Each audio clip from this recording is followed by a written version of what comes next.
안녕하십니까. 고려대학교 교수 추만수입니다. 이번 시간에는 Q3를 이용을 해서 클리포드 서킷을 구현하고 공부하는 법에 대해서 알려드리겠습니다. 전편에 고테스만 닐 시어럼을 설명을 드리고 거기에 필요한 개념들을 설명을 드렸습니다. 이 클리포드 서킷은 그때 전편에서 설명드린 개념들을 사용한 그런 서킷인데, 특히 오늘 설명드릴 것은 이 클리포드 서킷을 좀 더 엘리먼트리 게이트를 이용을 해서 분해하는 방법에 대해서 집중해서 설명을 드리겠습니다. 자, 전편에서 클리포드 오퍼레이터가 무엇인지 설명을 드렸습니다. 클리포드 오퍼레이터는 파울리 스트링을 다른 파울리 스트링으로 바꿔주는 그런 오퍼레이터들만 모아서 클리포드 오퍼레이터라고 부른다고 그랬죠. 그러니까 특히나 클리포드 오퍼레이터는 이렇게 하다마드 게이트, 싱글 큐빗 하다마드 게이트, 그 다음에 쿼드런트 페이스 게이트 혹은 S 게이트, 그 다음에 C낫, 이 세 가지를 조합을 하면 모든 클리포드 오퍼레이터를 다 만들어낼 수가 있습니다. 근데 여기서 우리가 생각해 볼 수 있는 질문은 이렇습니다. 그러면 이 전편에서 클리포드 오퍼레이터의 예를 몇 개를 봤는데, 예를 들면 3큐빗 클리포드 오퍼레이터, 클리포드 오퍼레이터라고 알려진 3큐빗에 작용하는 클리포드 오퍼레이터라고 알려진 오퍼레이터가 있는데, 이 오퍼레이터를 컴퓨터에 기본적으로 내장되어 있는 하다마드, 그 다음에 쿼드런트 페이스 게이트, C낫 게이트만 가지고 분리해낼 수 있겠느냐. 그래야 퀀텀 컴퓨터에서 실제로 구현을 하겠죠. 그래서 어떻게 하면 그걸 이피션트하게 구현할 수 있는가 하는 것을 알아볼까 합니다. 이제 그런 분해 과정을 우리가 클리포드 디컴포지션이라고 부르는데요. 자, 실제 예를 통해서 한번 보겠습니다.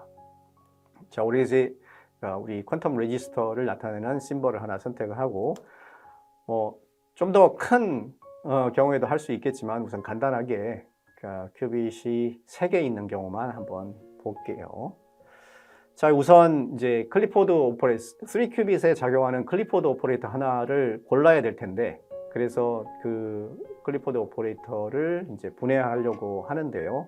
그러니까 이 클리포드 오퍼레이터를 선택하는 방법은 여러 가지가 있겠는데, 우선 지난 시간에 설명해 드린 대로 클리포드 그룹, 클리포드 그룹에서 엘리먼트를 뽑아내는 방법이 있겠죠. 그렇게 하는 방법도 있지만 클리포드 그룹이 워낙에 크기 때문에 그거보다는 조금 더 효율적인 방법이 조금 다소 수학적이긴 하지만 이 심플렉틱 그룹, 그러니까 심플렉틱 그룹을 이용하는 겁니다. 그러니까 파울리 그룹과 심플렉틱 그룹은, 바이너리 심플렉틱 그룹은 서로 원투원 대응이 됩니다. 그래서 그 대응 관계를 이용을 해서 우선 심플렉틱 그룹에서 매트릭스를 하나 찾아내는데, 클리포드 오퍼레이터에 해당되는 심플렉틱 그룹의 엘리먼트를 우리가 흔히 고테스만 매트릭스라고 부릅니다. 그래서 요거는 바로 지금 보고 계시는 매트릭스는 고테스만 매트릭스입니다. 그러니까 고테스만 매트릭스랑 클리포드 오퍼레이터는 원투원 상관관계가 있기 때문에 이 고테스만 매트릭스를 알면 그러면 클리포드 오퍼레이터를 찾아낼 수가 있겠죠.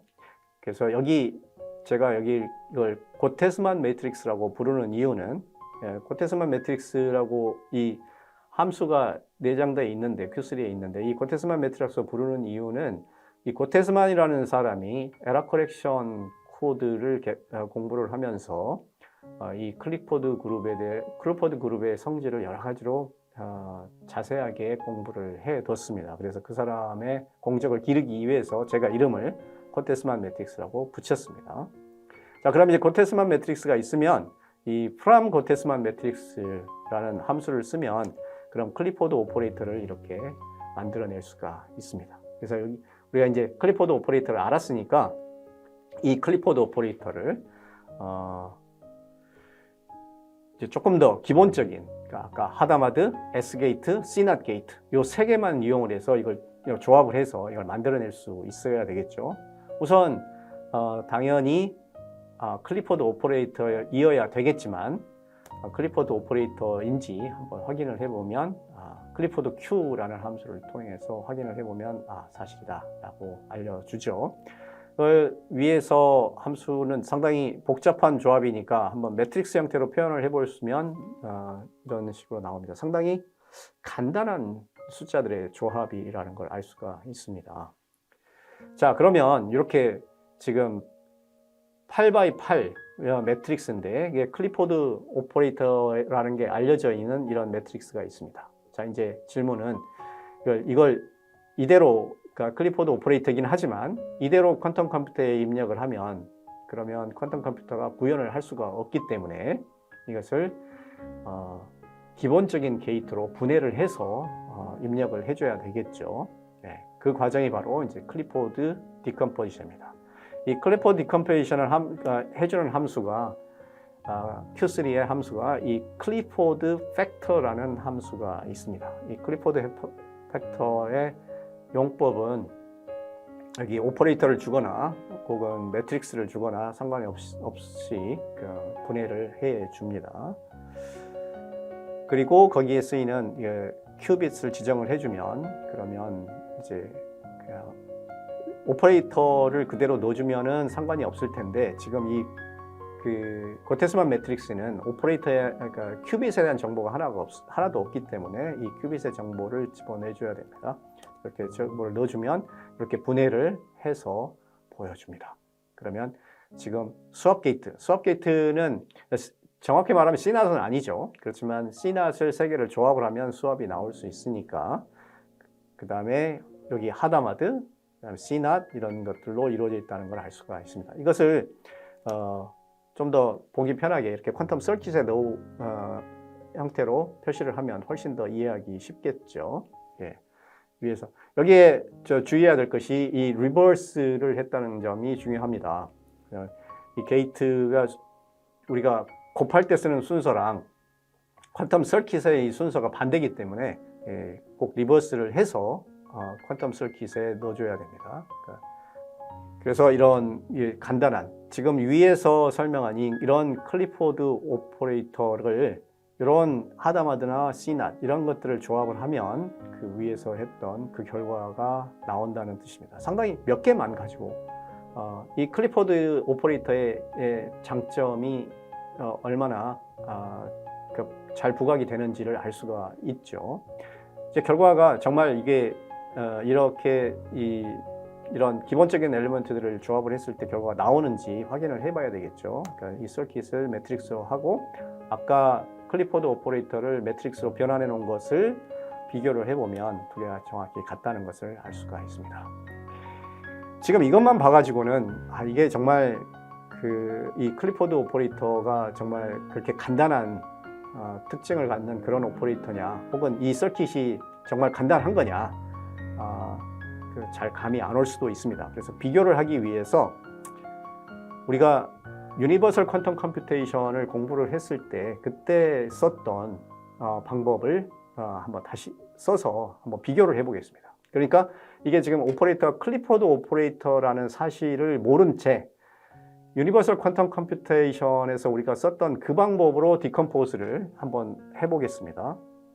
그때 썼던 방법이 이 기븐 스펙터라는 방법입니다. 그러니까 그레이 코드를 이용한 좀 더 일반적인 오퍼레이터, 그러니까 클리포드 오퍼레이터가 아니라 좀 더 일반적인 오퍼레이터도 분해할 수 있는 그런 함수인데 이렇게 해보고 지금 여기서 아웃풋을 분해한 결과를 보여주지 않는 이유는 여기에 개수가 엄청나게 많기 때문에 너무 다 보여주면 이렇게 그 결과가 너무 길기 때문에 보여주지 않고 있습니다. 몇 개만 골라서 아마 5개만 골라서 보면 이렇게 돼 있습니다. 그러니까 기븐스 로테이션 형태로 돼 있죠.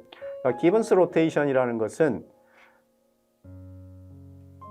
여기 지금 이 Q3에 내장된 도큐멘테이션을 보시면 알겠지만 이런 형태로 그러니까 대체로 다 0이거나 1인데 다이아고널만은 1이고 나머지는 0인 그런 매트릭스인데 이렇게 2x2만 넌 트리비얼한 그런 매트릭스를 기븐스 로테이션이라고 부릅니다. 지금 다 이렇게 기븐스 로테이션 꼴로 다 분해를 한 거죠. 자, 이것도 퀀텀 서킷으로 한번 구현을 해보면, 이게 지금 퀀텀 서킷은 이거 지금 일부만 위에서 29개나 되는데 29개를 다시 서킷으로 바꿔야 되는데, 서킷 기븐스 로테이션도 바로 구현을 할 수가 없습니다. 그것도 다시 엘리멘터리 게이트로 분해를 해야 되는데, 그렇게 처음 8개만 엘리멘터리 서킷으로 분해를 해서 보여준 겁니다. 다 보여준 게 아니라 지금 일부만 보여준 건데도 이렇게 복잡하죠. 자, 위에서 했던 거하고 비교를 해보면, 여기서는 하나, 둘, 셋, 넷, 다섯, 여섯, 일곱, 여덟, 일곱 개. 7개죠. 만약에 수압 게이트를 실제로 C낫으로 구현한다 그러면 3개가 필요하니까 여기 2개, 여기 2개 추가하면은 7개, 11개의 엘리먼트리 게이트가 필요한데, 여기는 지금 굉장히 많죠. 이것도 다 보여준 게 아닙니다. 그래서 이 클리포드 디컴포지션이 얼마나 효율적인지 잘 보여주는 예라고 볼 수가 있습니다. 물론 이런 클리포드 디컴포지션은 일반적인 유니터리는 쓸 수가 없고 반드시 클리포드 유니터리 오퍼레이터에만 적용할 수 있다는 제약 사항이 있는 게 좀 흠이기는 합니다. 예, 이번 시간에는 클리포드 디컴포지션에 대해서 설명을 드렸습니다. 그러니까 여기에 포함된 개념은 파울리 스트링, 클리포드 오퍼레이터 혹은 클리포드 서킷 이런 것들이 있고, 우리가 클리포드 디컴포지션과 기븐스 디컴포지션 혹은 그레이 코드 디컴포지션을 이제 비교를 해서 봤습니다. 여러 가지 Q3에 여러 가지 함수들이 쓰였는데, 고테스만 매트릭스를 가지고 그러니까 클리포드 오퍼레이터를 기술을 하기도 하고, 고테스만 매트릭스에서 클리포드 오퍼레이터를 찾아낼 때 from 고테스만 매트릭스라는 함수도 있고, 클리포드 Q, 그 다음에 디컴포지션을 해주는 함수가 클리포드 팩터. 그러니까 일반적인 디컴포지션은 기븐스 팩터라는 함수를 쓰면 되겠죠. 예. 이런 자세한 지금 그 유도 과정은 생략을 하고, 그러니까 결과만 여기서는 보여드렸습니다. 이런 그 구체적인 유도 과정은 이 스테빌라이저 포멀리즘이라는 책 내용이나 혹은 Q3의 튜토리얼을 보시면 굉장히 자세하게 잘 설명이 돼 있으니까 관심 있는 분들은 보시기 바랍니다. 혹은 이거와 비교를, 그러니까 클리포드 디컴포지션과 유니버설 퀀텀 컴퓨테이션을 비교를 해서 보시면 클리포드 오퍼레이터의 특징을 조금 더 잘 이해할 수 있을 거라고 생각을 합니다. 이상입니다. 감사합니다.